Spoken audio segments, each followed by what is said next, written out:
글로벌 증시 마감 시황 전해드리겠습니다. 유럽과 미국 모두 다 부진한 흐름을 보여줬습니다. 유럽에서는 이제 영국이 문제가 됐었고요. 미국에서는 지금 FOMC 의사록이 시장의 투자 심리를 누르는 그런 재료가 됐습니다. 자, 종가 체크해 보겠습니다. 자, 이날 또 계속해서 나스닥 중심, 그러니까 기술주들 중심으로 좀 하락을 했습니다. 1.2% 밀리게 되면서 13,000선 밑으로 다시 내려온 나스닥의 흐름이 되겠고요. 다우지수와 S&P 500 지수는 0.5% 이상 밀리게 되면서 다우지수가 34,000선 아래로, 그리고 S&P 500 지수는 4,200선 후반까지 밀려 내려오는 흐름들이 연출이 됐습니다. 장중 내내 잠깐 상승을 하는 흐름도 있었지만 결국에 힘이 빠지는 뉴욕 증시가 되겠는데요. 키워드를 좀 체크해 보겠습니다. 자, 우선은 연준의 FOMC 그리고 경제 지표 거기에다가 기업들의 실적 이렇게 세 가지를 보겠는데요. 첫 번째는 연준 얘기입니다. 지난 7월에 FOMC 회의가 열렸었고 이때 이제 의원들이 어떠한 얘기들이 오고 갔을까라는 그런 내용이 의사록에 담겨졌는데요. 간략하게 보게 되면은 채찍과 당근 이렇게 두 가지를 다 갖고 있었습니다.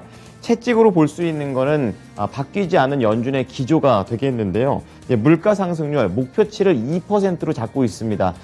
하지만 지금 시장의 분위기는 2%를 훌쩍 뛰어넘은 그런 상태이기 때문에 계속해서 제약적인 정책을 이어가야 된다라는 말이 채찍으로서 역할을 했고요.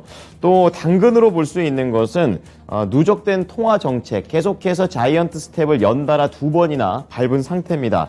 이제 과연 인플레이션과 시장, 주식시장 어떤 영향이 있을지를 계속해서 면밀히 검토를 하고 있고 일정 시점에서는 기준금리 인상 속도를 늦추는 게 적절하다라는 그런 내용입니다.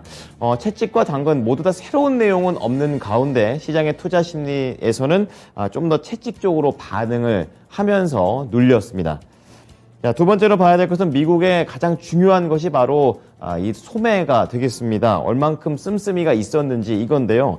6월하고 같이 똑같은 수준으로 나와줬습니다. 하지만 시장의 예상치를 하회하는 그런 흐름으로 나온 건데요. 원인으로 볼 수 있는 것은 휘발유하고 자동차가 되겠습니다. 휘발유 값이 하락했다는 건데요. 이제 전월보다 줄기는 했습니다. 하지만 여전히 전년 대비해서는 급증한 상황이기 때문에 미국에서 살고 있는 사람들은 여전히 이 기름에 대한 그런 부담감을 갖고 있다라는 것을 시사했고요. 또 소비자들은 또 자동차를 많이 안 사는 쪽으로 바뀌었습니다. 차를 안 사는 대신에 그 돈을 가지고 다른 쪽에 지출을 하는 쪽으로 지금 미국의 소비 패턴이 바뀌고 있다라는 것을 이번 지표로서 보여줬습니다. 자, 마지막으로 최근에 이제 소매 업체들 이번 주 들어서 월마트를 시작으로 해서 계속해서 결과가 나오고 있는데요. 이제 어제는 월마트하고 홈디포가 실적이 좋았는데 간밤에는 타겟의 실적이 생각보다 전망적인 측면에서 안 좋게 나왔습니다.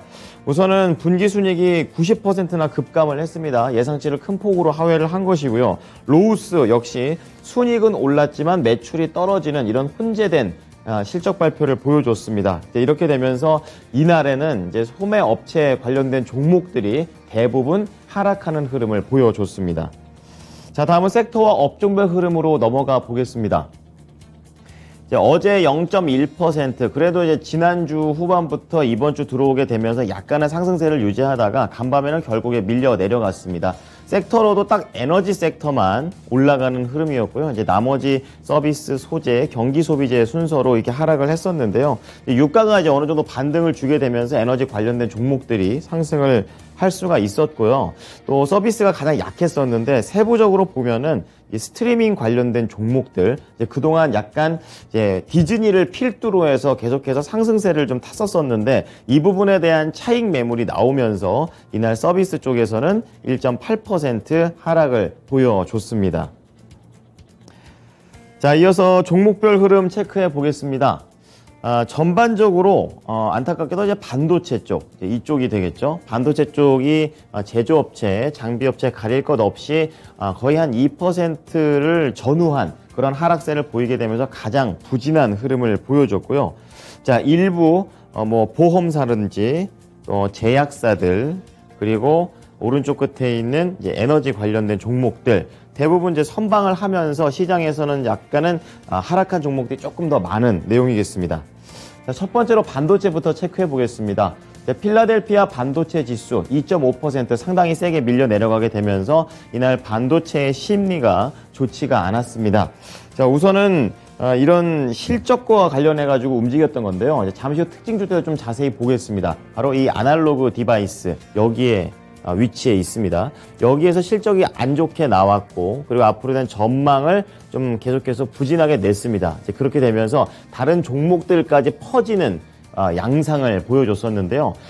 비메모리, 메모리 이렇게 두 가지 가질 것 없이 전부 다 내려갔었는데 마이크론 테크놀로지가 3.5% 밀리게 되면서 메모리 관련된 종목들이 상대적으로 조금 더 하락폭이 깊게 나왔다라는 점이 오늘 국내 시장에 악재가 되지 않을까 좀 볼 수가 있겠고요.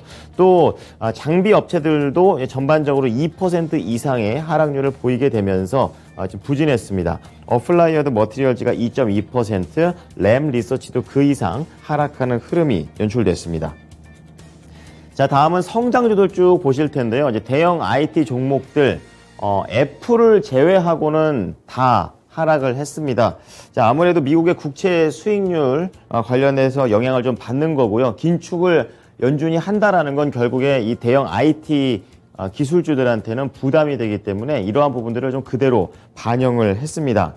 자, 그 가운데 애플만 어떻게 이렇게 오를 수 있느냐? 바로 신형 아이폰과 관련된 내용을 애플이 발표를 했습니다. 다음 달 7일입니다. 아이폰 14. 14번째 이제 모델이 되겠는데요. 이제 이런 것들을 이제 공개를 하겠다라고 얘기를 하면서 0.8% 오를 수 있었고, 이날에는 아이폰만 공개를 하는 게 아니라 새로운 맥 시리즈, 그리고 저가형, 그리고 고급형 아이패드, 거기에다가 애플워치에 대한 이 세 가지 모델들을 추가적으로 공개하겠다라고 얘기를 하게 되면서 애플 자체만의 이런 호재로 상승을 하는 하루가 되겠습니다. 자, 밑으로 금융주 넘어가 보겠습니다. 이제 금융주 내에서는 전반적으로 좀 약세를 좀 보였었고, 그 가운데 보험 관련된 종목들만 상승을 했습니다. 자, 아무래도 연준의 긴축 의지가 다시 한번 재확인이 됐고, 또 금리 인상에 대한 기대감으로서 그동안 이 은행주들이 올라갔었죠. 이제 차익이 좀 나오게 되면서 JP 모건 체이스, 뱅크 오브 아메리카, 웰스파고, 시티까지 거의 다 한 1% 안쪽의 약세 흐름을 보여준 게 특징이 좀 되겠고요. 또 보험사 쪽에서 또 순환매 쪽으로 매기가 좀 쏠리는 흐름이 나와줬습니다. 금리 인상을 하면 또 보험 쪽에서는 수혜를 얻기 때문에 이러한 부분에서 상승을 한 것이고요. 가장 강했던 게 큰 종목 중에서는 PGR 티커를 쓰는 프로그레시브 코퍼레이션이 3.7%, 그리고 중소형 쪽에서는 올스테이트 코퍼레이션이 1.7% 오르게 되면서 지금 보험 관련된 종목들이 긍정적이었습니다. 자, 그리고 이날 이제 실적에 따라서 시장 영향을 계속해서 미치고 있는 소매 관련된 종목들 보겠습니다. 오른쪽 상단에 위치가 되어 있는데요. 딱 보시면 대체적으로 타겟을 제외하고는 전반적으로 좀 선방한 수준을 보여줬습니다. 이날 타겟이 2.6% 좀 하락을 하게 되면서 홀로 빠지는 내용이었습니다. 이제 그만큼 소매 업체와 관련해서는 투자 심리가 나쁘지 않았다라고 볼 수가 있겠고요. 월마트라든지 코스트코 크게 영향받지 않으면서 강보합권에서 거래를 마치는 흐름이었습니다. 자, 이어서 특징주 체크해 보겠습니다. 지난주 주 중반부터 이번 주 들어서게 되면서 계속해서 밈 관련된 종목들의 급등락이 이어지고 있는 상황입니다. 간밤에는 대표적인 밈 주식인 베드베스앤비욘드 굉장히 좀 급등락을 보여주게 됐는데요. 지금 보시다시피 최근의 흐름이 굉장히 가파른 상승세를 보여줬고, 장중에도 이렇게 윗꼬리 아랫꼬리를 달면서 큰 폭으로 움직이는 내용입니다.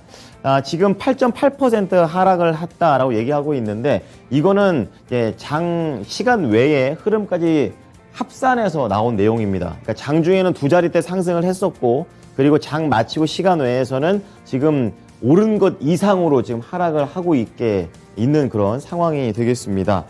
실적 자체도 좀 부진하게 나왔음에도 불구하고 이제 하반기 실적 턴어라운드가 좀 기대돼서 이렇게 움직이고 있고, 대표적인 그 사이트 레딧에서도 이런 베드베스앤비욘드 쪽에서의 공매도 이런 멘트들이 계속해서 회자가 되고 있습니다. 이제 그렇게 되면서 이날 베드베스앤비욘드 18달러 후반에서 자리를 잡으면서 거래를 마쳤습니다. 네, 다음은 이제 반도체 업황을 약간 좀 부진하게 만들었던 종목이죠. 이제 아날로그 디바이스 좀 자세히 볼 텐데요. 호실적은 나왔지만 전망이 안 좋았습니다. 실적은 매출이 31억 1천만 달러, 주당 순이익은 2.52 달러, 모두 다 시장의 전망치를 상회하는 좋은 내용이 나와줬습니다. 하지만 전망에서 이 회사 CEO가 경제적 불확실성이 이제 회사에 악영향을 미치기 시작했다, 이렇게 얘기를 하면서 불안감을 좀 키웠고요. 4분기 전망과 관련해서도 매출하고 주당 순이익 모두 다 시장의 전망치를 하회하는 정도의 내용을 발표를 했습니다. 그렇게 되면서 갭 다운으로 큰 폭으로 하락을 했었고, 장중에 낙폭을 키웠다가 간신히 좀 끌어올리면서 음봉 마감을 했습니다. 5% 이상 밀리면서 주당 170달러의 종가를 형성했습니다. 자, 유럽 증시 체크해 보겠습니다. 유럽도 분위기가 그닥 좋지는 않았습니다. 영국에서 소비자 물가 지수가 나왔는데요. 지금 전년 대비 10% 이상 올랐습니다. 40년 내 최고치를 경신했다라는 내용에서 영국 증시 장중에 좀 하락폭을 좀 키우다가 결국에 낙폭을 줄이면서 거래를 마쳤었고, 이러한 분위기는 단순히 영국에서만 끝난 게 아니라 독일까지도 좀 크게 퍼졌습니다. 가장 경제 대국이기 때문에 타격도 더 큰데요. 2% 밀리면서 13,600선에서 거래를 마쳤습니다. 아무래도 이 러시아와 우크라이나의 전쟁에 대한 여파까지 겹치게 됐다라는 점이 이날 시장의 추가 악재가 됐습니다. 자, 다음은 상품 시장 체크해 보겠습니다. 자, 유가 이날은 약간 올라가는 모습이었습니다. 그만큼 최근에 많이 하락을 한 것에 대한 그런 부분들이 반영이 되고 있는데요.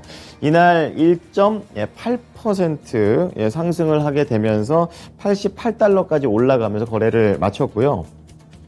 이날 미국의 에너지 정보청에서는 지난 12일로 끝냈던 이 한 주 동안의 원유 재고가 전주 대비 705만 6천 배럴 줄어들었습니다. 시장의 전망치를 큰 폭으로 하회를 하게 되면서 수요 증가에 대한 기대감이 그대로 반영이 됐습니다. 자, 이날 달러는 또 강달러를 보였습니다. 오늘 국내 시장에 외국인 수급에도 영향을 미칠 것으로 보이는데요. 지금 원자재 시장에서도 구리 가격이 이것에 따라서 0.6% 밀리는 흐름으로 거래를 마쳤고요.